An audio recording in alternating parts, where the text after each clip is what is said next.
Hi everyone, you listening to bendy RX. आज के इस टॉपिक पे बात करने वाले हैं आईफोन एसई 2020 के बारे में।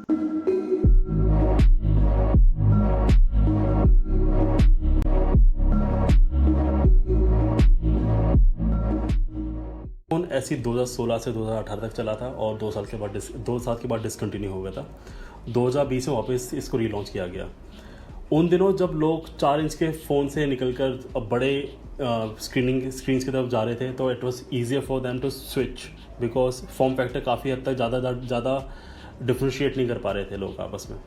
लेकिन आज के डेट में अगर देखा जाए 4.7 इंचेस के फ़ोन शायद ही कोई यूज़ करते हैं। मेरे ख्याल से आईफोन 7, आईफोन 8 और मेरे ख्याल से इसके ऊपर शायद ही कोई आसपास के फ़ोन्स होंगे जो ये फॉर्म फैक्टर प्रोवाइड कर रहे हैं। बाकी सारे बड़े ब्रांड्स, चाहे वो सैमसंग हो, चाहे वो सोनी हो, चाहे वो कोई और ब्रांड हो, सारे बड़े सेगमेंट्स की तरफ हैं। मतलब 6 इंच, 6.5 इंच आराम से जाते हैं। सो आईफोन 2016 में जब लॉन्च हुआ था उसमें A9 प्रोसेसर मिलता था। उसमें उन दिनों जो कैपेबिलिटी थी काफ़ी अच्छी थी। 30 FPS में 4K रिकॉर्डिंग कर सकता था। और सबसे अच्छी बात यह थी कि छोटा फ़ोन जिसमें एक बड़े फ़ोन के फीचर्स थे। उन दिनों जब आईफोन 5S डिसकंटिन्यू करने वाले थे एप्पल और 6S लॉन्च कर रहा था, तो एप्पल ने एक फार्मूला निकाला जिससे पुराने फ़ोन और नए फ़ोन को ब्लेंड करके एक नया फ़ोन निकाला गया। तो आईफोन एसई वही था। आईफोन 5S की बॉडी और आईफोन 6S का इंटरनल्स, इन दोनों को ब्लेंड करके आईफोन एसई निकाला गया, जो काफ़ी हद तक मार्केट में चला। इंडियन मार्केट में अच्छा नहीं चल पाया था because of the price, because उन दिनों में वो फ़ोन 32,000-35,000 का पड़ता था।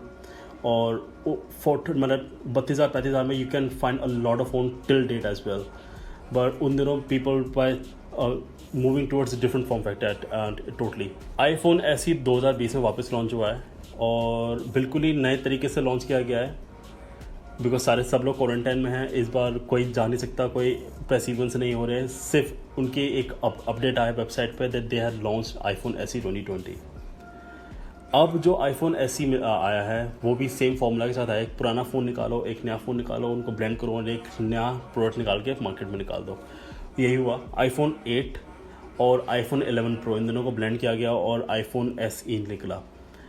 अब जो आईफोन मिला है, जो इस बार जो निकला है मार्केट में, इसमें A13 प्रोसेसर है। अब जानने के बाद यह है, जो A13 प्रोसेसर है that is the same processor which is use in iPhone 11 pro, जो कि 1 लाख के ऊपर का फ़ोन है। और एप्पल क्लेम करता है कि ये phone they will be selling in the retails buy close to 42,000 43,000 at the maximum, which is for the 64 GB variant. A13 chipset के अलावा इसमें आपको मिलता है IPS display. You cannot expect very punchy colors here. So as compared to different iPhone models on the higher range, it can be iPhone 11, iPhone 11 Pro और या कोई और हुआ. So they get AMOLED screens. तो उनके blacks काफ़ी deep होते हैं, वाइट्स काफ़ी वाइब्रेंट होते हैं, पर इसमें वो चीज़ नहीं मिलेगा। पर हाँ, पिक्सल डेंसिटी काफ़ी अच्छी है। 326 ppi पे I think it's a good go. Processor है तो इसमें आपको पोर्ट्रेट मोड भी मिलता है। सो आपको 6 स्टूडियो इफेक्ट्स मिल जाते हैं, so you can use it any time. It is also available for your selfies as well. उसके अलावा इसमें क्विक टेक मिलता है। सो क्विक टेक में फ़ायदा ये है कि अगर आपको कभी वीडियो रिकॉर्ड करना है, so you don't need to go into the video mode and shoot. You just need to click on your shutter button. Shutter button को दबाते जाते आपका वीडियो चालू हो जाता है। So that's a good part. So unlike iPhone 11, 11 Pro और iPhone 10 की जितनी भी सीरीज़ हो गई, उसमें जैसे आपको मिलता है Face ID. So you just need to show your face to unlock your phone. इसमें आपको Face ID नहीं मिलती. You get a physical home button.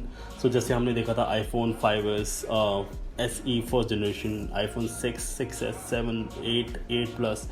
8 Plus के बाद हमने चेंजेस देखे थे।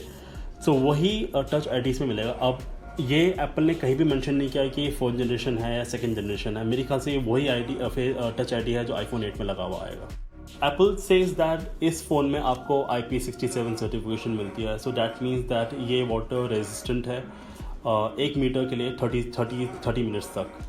सो इन केस अगर आपको गलती से कहीं फ़ोन भीग जाए या बारिश में गीला हो जाए या स्विमिंग पूल के बगल में आप बैठे हुए वहाँ से स्लिप कर जाए, तो वो it makes a lot of sense कि आपका डिवाइस बचा रहेगा, आपके कंटेंट, आपका डेटा बचा रहेगा और इतनी जल्दी ख़राब नहीं होगा। So it does make a lot of sense. इस फ़ोन में आपको डुअल सिम मिल जाते हैं। एक फिजिकल प्राइमरी, एक फिजिकल सिम स्लॉट होता है और एक e SIM. So you will be able to use two numbers in a single phone. So that's beneficial for people who are using 2 different phones for their business and their personal uses. सो एक phone में आपके सारे काम हो जाएंगे। अब बात करते हैं कैमरे के बारे में। कैमरा एक जो कि 42,500 रुपये का फ़ोन है और जो 1,00,000 रुपये के फ़ोन में ऑलमोस्ट सेम कैमरा मिल रहा है आपको इस फ़ोन में। कैमरा और मैक जो आपका प्रोसेसर है वो बिल्कुल सेम है जो कि 1,00,000 रुपये के फ़ोन में होता है iPhone 11 Pro का। अब सबसे बेस्ट पार्ट इस पूरे फ़ोन की यही है कि you get a better camera than anyone else in the market at this moment. Camera इस बार आपको मिलेगा 12 मेगापिक्सल का 1.8 f का अपर्चर है, which makes a lot of sense in this market today, because इस अगर आप 42, 43 या 50,000 तक के फ़ोन में कंसिडर कर रहे हैं, you will not find anything better phone than iPhone SE 2020 at this moment. Camera में you get wide angle as well, you also get portrait mode और उसमें 6 स्टूडियो लाइटिंग है, so it does make lot of sense if you looking to get into selfies and all. अगर if you are looking to make TikToks और if you looking to just to create a cinematic effect of your self, तो ये does make a lot of sense at this moment. और video की बात की जाए तो इसमें सबसे अच्छी बात यह है कि you can shoot 4K at every stage. For example this has 720p 1080 and 4K video recording capabilities और दोनों ही 60 FPS में शूट कर सकते हैं, मतलब तीनों ही 60 FPS में शूट कर सकते हैं।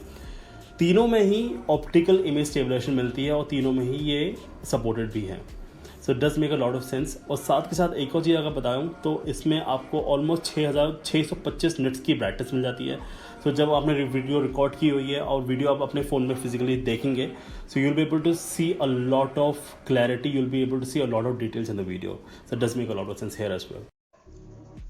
फ़ोन 3 कलर्स में अवेलेबल है अभी इस समय। ये है वाइट, ब्लैक एंड रेड, और जो रेड कलर है वो है उनका प्रोडक्ट रेड, जो कि HIV एड्स की जो चैरिटी है वहाँ पर डोनेट किया जाता है।